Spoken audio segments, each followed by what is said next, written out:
Hi friends, welcome back. Myself, Atish Jain.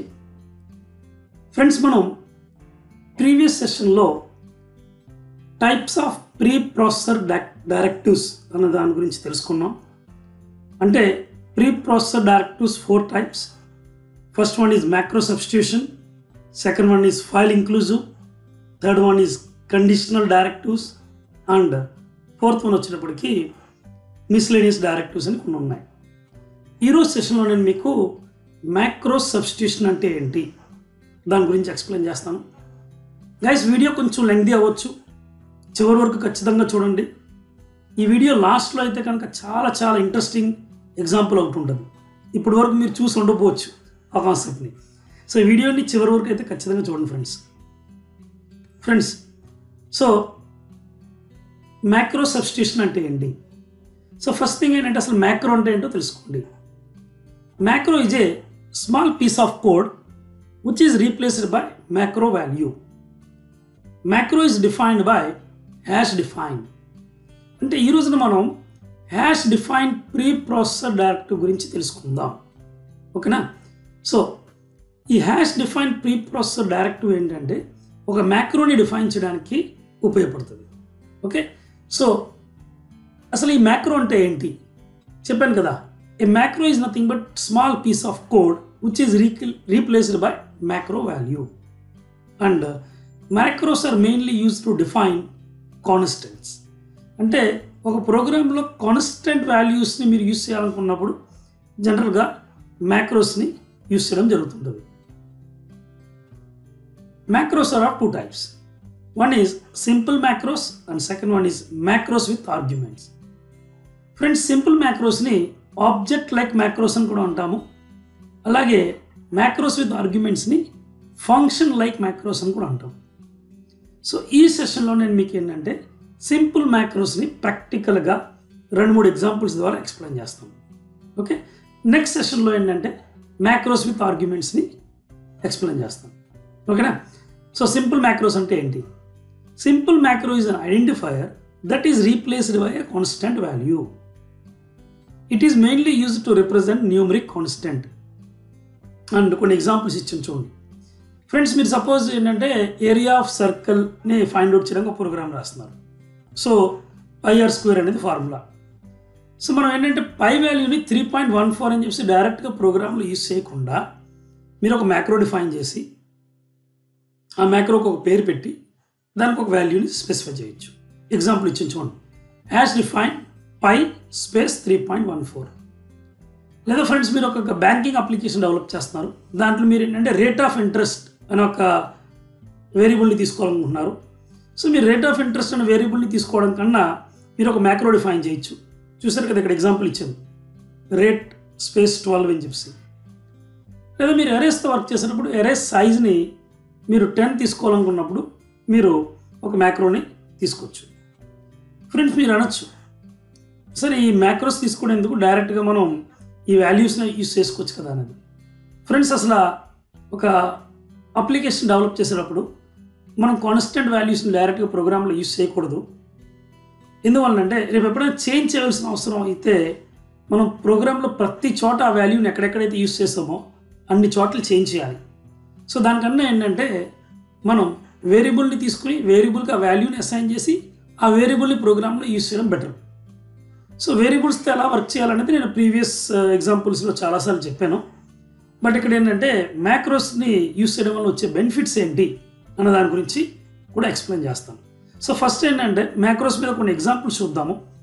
Examples మీద మీకు కొంచెం అవగాహన వచ్చిన తర్వాత అప్పుడు నేను మీకు ఏంటంటే అసలు వేరియబుల్ డిక్లరేషన్కి మ్యాక్రోకి డిఫరెన్స్ ఏంటి అన్న దాని గురించి ఎక్స్ప్లెయిన్ చేస్తాను. సో ఫ్రెండ్స్, నేను మీకు ఏంటంటే 2 ఎగ్జాంపుల్స్ని ఎక్స్ప్లెయిన్ చేస్తాను ఇదే వీడియోలో. సో రెండిట్లని క్లియర్గా అర్థం చేసుకోవడానికి ట్రై చేయండి. ఓకేనా?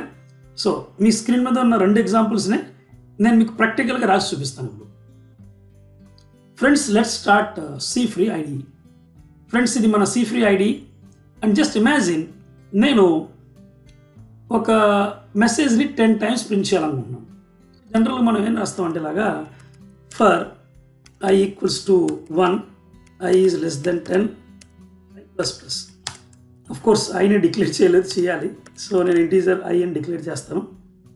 ఓకే, అండ్ ఒక వెల్కమ్ మెసేజ్ ప్రింట్ చేయాలి. Okay, so I say welcome to Atish Jain e classes.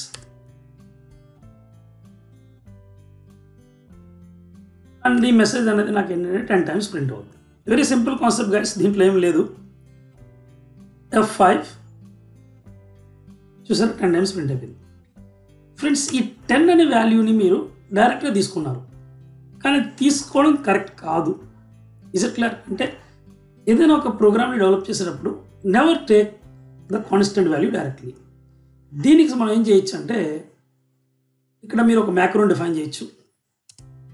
So ఈ విధంగా hash define size and space ఇచ్చి 10. ఫ్రెండ్స్, ఇక్కడ గుర్తుపెట్టుకోవాల్సిన ఇంపార్టెంట్ పాయింట్ ఏంటంటే, ఇక్కడ ఈక్వల్ టు యూస్ చేయకూడదు, అలాగే సెమీకోలన్ కూడా యూస్ చేయకూడదు. అండ్ త్రూఅవుట్ ద ప్రోగ్రామ్లో మీరు జస్ట్ క్యాపిటల్ లెటర్లో సైజ్ అని రాయడం బెటర్ ఏంటంటే. ఫ్రెండ్స్, మీరు అనుకోవచ్చు క్యాపిటల్ లెటర్లో రాయాలా, లోయర్ కేసులో రాయకూడదా అంటే, లోయర్ కేసులో కూడా రాయొచ్చు, ప్రాబ్లం ఏం లేదు. బట్ ఇక్కడ ప్రాబ్లం ఏంటంటే, వేరియబుల్ నేమ్స్ అని లోయర్ కేసులో ఉంటాయి కదా. సో ఈ మ్యాక్రోస్ అనేది క్యాపిటల్ లెటర్లో రాయడం వల్ల అది అసలు వేరియబులా లేదా మ్యాక్రో అనేది మనం ఈజీగా డిఫరెన్షియేట్ చేయొచ్చు అన్నమాట. ఓకే, సో అది బెనిఫిట్. సో ఈ ప్రోగ్రామ్ రన్ చేసి చూపిస్తాను, ప్రోగ్రామ్ అవుట్పుట్లో ఎటువంటి చేంజ్ ఉండదు. బట్ దీనివల్ల బెనిఫిట్ ఏంటంటే చెప్తాను చూడండి. ఒకవేళ మీ ప్రోగ్రాంలో చాలా ఫర్ లూప్స్ రాశారు మీరు, అవన్నీ 10 times రిపీట్ అవ్వాలి, అంటే లైక్ 10 times ఎగ్జిక్యూట్ అవ్వాలనేది మీరు రాసుకున్నారు.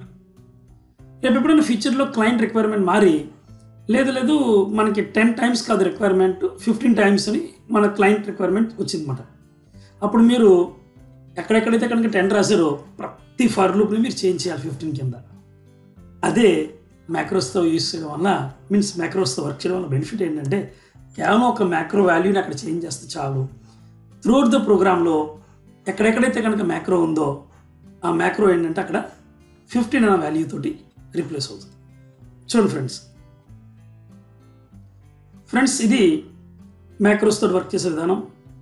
బట్ అసలు ఇంటర్నల్గా ఏం జరుగుతుంది నేను చెప్పాను కదా మీకు. ప్రీ ప్రాసెసర్ అనే ప్రోగ్రామ్ కంపైలేషన్ కన్నా ముందు కాల్ అవుతుంది. అంటే ఈ ప్రోగ్రామ్ కంపైల్ అవ్వక ముందు ప్రీ ప్రాసెసర్ ప్రోగ్రామ్ కాల్ అయ్యి హ్యాష్ అనే సింబల్తో రాసిన స్టేట్మెంట్స్ అన్నిటిని స్టడీ చేస్తుంది. చూసి ఇది ఫైల్ ఇంక్లూజన్ రిలేషన్ కాబట్టి ఫైల్స్ని, మీన్స్ stdio.hలో ఉన్న ఫంక్షన్స్ని ఇంక్లూడ్ చేయడం జరుగుతుంది. అండ్ ఇది మ్యాక్రో డెఫినేషన్ కాబట్టి మీరు మీ ప్రోగ్రాంలో ఎక్కడెక్కడైతే కనుక సైజ్ అనే మ్యాక్రోని యూస్ చేశారో కంపైలేషన్కి ముందే ఇక్కడ 15 అనే వాల్యూస్ని రీప్లేస్ చేయడం జరుగుతుంది. ఇది కంపైలేషన్కి ముందే జరుగుతుంది ఫ్రెండ్స్. సో ప్రోగ్రామ్ రాయడం ఈజీయే, కానీ మీరు ఇంటర్నల్గా ఏం జరుగుతుంది అని కూడా తెలుసుకోవాలి. Is it clear friends? కంపైలేషన్కి ముందు జరుగుతుంది. మీరు అనుకోవచ్చు, సార్ ఇలాగా మ్యాక్రో రాయడం ఎందుకు, వేరియబులే రాసుకోవచ్చు కదా అన్నది. దాని గురించి కూడా నేను ఎక్స్ప్లెనేషన్ ఇస్తాను, డోంట్ వరీ. నేను ఇంకొక ఎగ్జాంపుల్ కూడా ఎక్స్ప్లెయిన్ చేస్తాను మీకు. అదేంటంటే, సపోజ్ మీరు ఏరియా ఆఫ్ సర్కిల్ ప్రోగ్రామ్ని రాయాలనుకుంటున్నారు. ఓకేనా? సో ఇక్కడ హ్యాష్ డిఫైన్ పై 3.14. ఓకే, సో ఇక్కడ మీకు పై అనే ఒక మ్యాక్రోని డిఫైన్ చేసి 3.14 వాల్యూని అసైన్ చేశాను. అండ్ మీరు ఏరియా ఆఫ్ సర్కిల్ని ఫైండ్ అవుట్ చేయాలి. ఓకే, సో ఏం వేరియబుల్స్ కావాలి? Integer r for radius, okay, and a for area. కానీ ఫ్రెండ్స్, మనకి రిజల్ట్ అనేది ఇంటీజర్లో వస్తుంది కాబట్టి మొత్తం వేరియబుల్స్ మీరు ఫ్లోట్లో తీసుకోండి, బెటర్ ఏంటంటే. అండ్ ఇక్కడ ఏం చేస్తారంటే ప్రింట్ ఎఫ్ ఎంటర్ రేడియస్ని రీడ్ చేయండి. Scan of percentage f comma M% of R. దాని తర్వాత సింపుల్ ఏం చేస్తారంటే A equals to pi into R pi R square కదా ఫార్ములా. అండ్ సింపుల్ ఏం చేస్తారంటే area is. That's it guys, program అయిపోయినట్టే. And radius 23. And guys, this is the result. ఈ press any key to continue అన్న message మనకి next లైన్లో రావాలనుకుంటే మీరు ఏం చేస్తారంటే ఇక్కడ ప్రింట్ ఆఫ్ /n అని ఇవ్వండి. సో ఫ్రెండ్స్, ఇది మ్యాక్రోస్తో వర్క్ చేసే విధానం. ఓకేనా? ఏమవుతుందంటే ప్రోగ్రామ్ కంపైల్ అవ్వక ముందు ఎక్కడెక్కడైతే కనుక మీరు మ్యాక్రోస్ని యూస్ చేశారో ఆ మ్యాక్రో ఏంటంటే కాన్స్టెంట్ తోటి రీప్లేస్ అవ్వడం జరుగుతుంది. ప్రోగ్రామ్ డిజైనింగ్ అనేది చాలా సులువు అవుతుంది మనకి. మీరు ఏమనుకుంటారంటే, సార్ మ్యాక్రోస్తో ఎందుకు వర్క్ చేయాలి, మనం వేరియబుల్స్తో కూడా వర్క్ చేసుకోవచ్చు కదా, కాన్స్టెంట్ వేరియబుల్తో కూడా వర్క్ చేసుకోవచ్చు కదా. ఎస్ గైస్, మీరు అనుకున్నది కూడా కరెక్టే. బట్ ఇప్పుడు నేను మీకు ఏంటంటే మ్యాక్రోస్తో వర్క్ చేసినప్పుడు వచ్చే బెనిఫిట్, అలాగే వేరియబుల్స్తో వర్క్ చేసినప్పుడు వచ్చే బెనిఫిట్ గురించి ఎక్స్ప్లెయిన్ చేస్తాను. ఫ్రెండ్స్, ఇవి కాన్స్టెంట్ కీవర్డ్కి హ్యాష్ డిఫైన్ ఉపయోగించి, means hash define pre processor direct ఉపయోగించి మ్యాక్రోస్ని డిఫైన్ చేసేటప్పుడు మనకు అసలు డిఫరెన్సెస్ ఏంటి అన్న దాని గురించి తెలుసుకుందాం. Okay, variables declared using constant keyword are just like ordinary variables. అంటే మీరు కాన్స్టెంట్ కీవర్డ్ ఉపయోగించి వేరియబుల్స్ని డిక్లేర్ చేస్తారు చూసారా, అవి జస్ట్ ఆర్డినరీ వేరియబుల్స్ లాగా ఉంటాయి. అంటే అర్థం ఏంటంటే, మీకు ఒక వేరియబుల్కి మెమరీలో ఎలాగైతే కనుక స్పేస్ అలొకేట్ అవుతుందో, కాన్స్టెంట్ కీవర్డ్ తోటి డిక్లేర్ చేసిన వేరియబుల్ కూడా అలాగే స్పేస్ అలొకేట్ అవుతుంది మీరు అనుకోవచ్చు. అయితే ఏముంది సార్ అక్కడ, కానీ మీరు ఒక మ్యాక్రోని డిఫైన్ చేస్తే దానికి స్పేస్ అలొకేట్ అవ్వదు. అది difference guys. Advantage of constant variable declaration is we can specify the data type, where as in hash define type checking is not possible. అంటే ఫస్ట్ పాయింట్ ఏంటంటే, కాన్స్టెంట్ కీవర్డ్ ఉపయోగించి వేరియబుల్ని declare చేస్తే space allocate అవుతుంది. అదే macaroni define చేస్తే space allocate అవ్వదు. Is it clear? అంటే మెమరీ వేస్ట్ అవ్వదు అని అర్థం అక్కడ ఏంటంటే, ఎప్పుడైతే కనుక మెమరీ తక్కువ ఆక్యుపైందో మీ ప్రోగ్రామ్ పెర్ఫార్మెన్స్ పెరుగుతుంది. ఫస్ట్ డిఫరెన్స్ అది. సెకండ్ డిఫరెన్స్ ఏంటంటే, కాన్స్టెంట్ కీవర్డ్ ఉపయోగించి మనం వేరియబుల్ని డిక్లేర్ చేసేటప్పుడు దాని ఒక డేటా టైప్ని స్పెసిఫై చేయొచ్చు. మీరు అదే అబ్జర్వ్ చేశారా లేదో, హ్యాష్ డిఫైన్ అని చెప్పి మనం మ్యాక్రోస్ రాస్తాం చూసారా, అప్పుడు మనకి డేటా టైప్స్ చెప్పడానికి లేదు. అండ్ ఎప్పుడైతే కనుక డేటా టైప్స్ చెప్పడానికి లేదో టైప్ కాస్టింగ్ కుదరదు. అంటే ఒక మ్యాక్రోని ఒక డేటా టైప్ నుంచి ఇంకో డేటా టైప్కి మార్చాలంటే కుదరదు. అందువల్ల నేను మీకు 2 ఎగ్జాంపుల్స్ చెప్పాను. ఒకటేమో సైజ్ అని చెప్పి మ్యాక్రో తీసుకుని 10 అసైన్ చేశాను, అంటే అది ఇంటీజర్ నెంబర్ అయింది. ఇంకోటేమో పై అని చెప్పి తీసుకుని 3.14 అసైన్ చేశాను, అది ఫ్లోట్ అయింది. కానీ మీరు గమనించారో లేదో, ఎక్కడ డేటా టైప్ని చెప్పలేదు నేను. అది ఒక డ్రాబ్యాక్ అనుకోవచ్చు మీరు మ్యాక్రో విషయంలో వర్క్ చేస్తే. ఇంకోటి disadvantage of constant variable declaration is memory is reserved for constant variables, whereas in hash define the value of the macro is replaced before compilation. మీకు ఫస్ట్ పాయింట్ చెప్పాను కదా ఇదే, అంటే కాన్స్టెంట్ వేరియబుల్ డిక్లరేషన్కి మెమరీ అవసరం. అదేవిధంగా hash define ఉపయోగించి మీరు macaroni define చేస్తే కంపైలేషన్కి ముందే వాల్యూస్ రీప్లేస్ అయిపోతుంటాయి, కాబట్టి మనకి సెపరేట్గా మెమరీ అలొకేట్ చేయడం అనేది జరగదు ఏంటంటే. నెక్స్ట్ ఇంకొక డిఫరెన్స్ ఫ్రెండ్స్, కాన్స్టెంట్ వేరియబుల్స్ని మనం ఫంక్షన్స్కి పారామీటర్స్ కింద పాస్ చేయొచ్చు. అదేవిధంగా మ్యాక్రోస్ని ఏంటంటే మనం ఫంక్షన్కి పారామీటర్స్ కింద పాస్ చేయడం కుదరదు. ఇంకొక ఇంపార్టెంట్ పాయింట్, కాన్స్టెంట్ వేరియబుల్స్ని లోకల్ వేరియబుల్స్ కింద, గ్లోబల్ వేరియబుల్స్ కింద, అంటే మెయిన్ లోపల మెయిన్ బయట కూడా డిక్లేర్ చేసుకోవచ్చు. అదే ఈ మ్యాక్రోస్ని ఏంటంటే మనం మెయిన్ పైన గ్లోబల్గానే డిఫైన్ చేస్తాం. Constant variables can have pointers, ఎందుకంటే వేరియబుల్ అన్నప్పుడు మెమరీలో స్పేస్ అలొకేట్ అవుద్ది అండ్ దానికి ఒక అడ్రస్ ఉంటుంది. అండ్ ఈ కాన్స్టెంట్ వేరియబుల్స్ని స్టోర్ చేయడానికి, అంటే వాటిలో ఒక అడ్రస్ని స్టోర్ చేయడానికి పాయింటర్ వేరియబుల్ డిక్లేర్ చేయొచ్చు, వేరేస్ మ్యాక్రోస్కి పాయింటర్స్ ఉండవు అన్నమాట. ఓకే, నెక్స్ట్ కాన్స్టెంట్ వేరియబుల్స్ని టైప్ క్యాస్ట్ చేయొచ్చు, వేరేస్ మ్యాక్రోస్ని టైప్ క్యాస్ట్ చేయలేం. Is it clear friends? ఇలా చెప్పుకుంటూ వెళ్తే చాలా డిఫరెన్స్లు ఉంటాయి, బట్ ఇవి చాలా చాలా మెయిన్ డిఫరెన్సెస్, వీటి గురించి తెలుసుకోండి మీరు. అండ్ ఇప్పుడు ఒక చాలా చాలా ఇంట్రెస్టింగ్ ఎగ్జాంపుల్ని ఎక్స్ప్లెయిన్ చేస్తాను ఫ్రెండ్స్. నా ఐడియా బట్టి ఇప్పటి వరకు మీరు ఇటువంటి ప్రోగ్రామ్ని చూసి ఉండకపోవచ్చు, if I'm not wrong. Okay, నేనేం చేస్తానంటే ప్రింట్ ఎఫ్ని, స్కాన్ ఎఫ్ని మ్యాక్రో కింద డిఫైన్ చేసి ప్రోగ్రాంలో ఎలా యూస్ చేయాలో చూపిస్తాను. కొంచెం ఫన్నీగా ఉంటుంది ఫ్రెండ్స్, బట్ జస్ట్ ఎంజాయ్ చేయండి ఏంటంటే ఫ్రెండ్స్ ఈ ప్రీవియస్ కోడ్ని నేను రిమూవ్ చేసేస్తాను. నెక్స్ట్ చూడండి ఇక్కడ హ్యాష్ డిఫైన్ పిఎఫ్ అనేది macro name guys. Macro value ఇస్తున్నాను. Print of enter a number, semicolon ఉండదు ఫ్రెండ్స్, గుర్తుపెట్టుకోండి. Next hash define read scanf %d, %, అంతే ఫ్రెండ్స్. %, తర్వాత వేరియబుల్ నేమ్ ఇవ్వట్లేదు, బ్రాకెట్స్ క్లోజ్ చేయట్లేదు, సెమికోలన్ కూడా ఇవ్వట్లేదు. గమనించండి ఒకసారి. ఓకే, క్వైట్ ఇంట్రెస్టింగ్ ఉంటుంది ఫ్రెండ్స్ ఎగ్జాంపుల్ ఇది. ఓకే, నెక్స్ట్ ఇక్కడ 2 వేరియబుల్స్ డిక్లేర్ చేస్తున్నాను, 3 డిక్లేర్ చేస్తారు. అంటే యాడింగ్ ఆఫ్ 2 నంబర్స్ ప్రోగ్రామ్ని ఎక్స్ప్లెయిన్ చేస్తాను ఈ మ్యాక్రో సబ్స్టిట్యూషన్ ద్వారా. ఫ్రెండ్స్ మీరు ఇప్పుడు 2 నంబర్స్ని రీడ్ చేయాలి. So print of enter a number అని మీరు రాయడం కన్నా సింప్లీ పిఎఫ్ అని చెప్పి ఇచ్చి సెమికోలన్ ఇస్తే చాలు, మీ మ్యాక్రో పెంచడం మొదలెడుతుంది అక్కడ. అండ్ ఈ పిఎఫ్ రాసినందుకు మీకు అక్కడ print of enter a number అన్న స్టేట్మెంట్ రీప్లేస్ అవుద్ది గైస్. నెక్స్ట్ రీడ్ అంటే ఫస్ట్ దేమో మ్యాక్రో నేమ్ గైస్, సెకండ్ దేమో మ్యాక్రో వాల్యూ. రీడ్ అనేది మ్యాక్రో నేమ్. రీడ్ దేంతో రీప్లేస్ అవుతుంది? స్కాన్ ఆఫ్ %d, %, అక్కడ వరకు రీప్లేస్ అవుద్ది.